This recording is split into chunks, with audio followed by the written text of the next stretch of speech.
In section 2.2, we will evaluate functions. The goals of this lesson are to evaluate functions both algebraically and from a graph. When we evaluate functions, we are replacing or substituting the variable within the function with a given number or expression. So in example 1, we are given f of x is equal to 3x minus 5, and we are trying to find f of 4.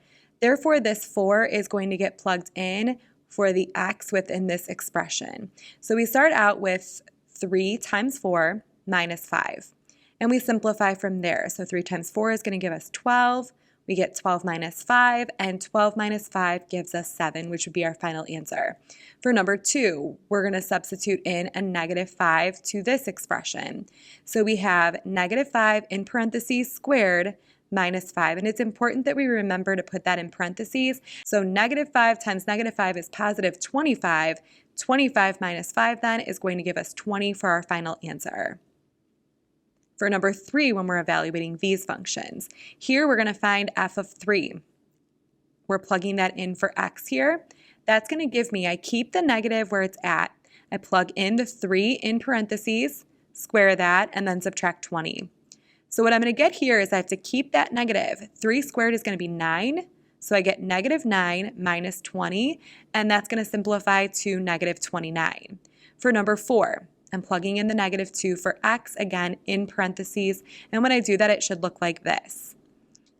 From here, negative 2 squared needs to be done first. That's going to turn into a positive 4. 3 times negative 2 is going to simplify to negative 6. So we end up with, again, this is 5 times 4 minus 6 minus 4. From here, when I multiply 5 and 4 together, I've got 20, and then 20 minus 10 is going to be 10. And you didn't have to do it exactly like this. You could have done 20 minus 6 and then subtracted 4. Either way, we should be getting 10.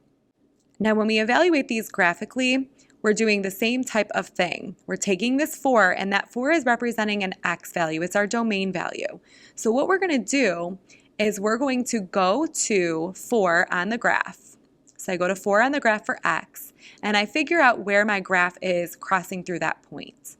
Then I want to find the associated output value, or y value in this case, and that in this problem ends up being 3, and that would be my answer.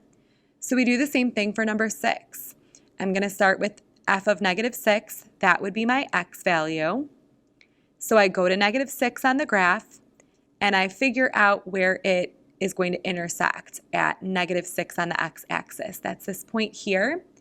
Then I want to look at the corresponding y value or output value, and in this case that ends up being positive 6.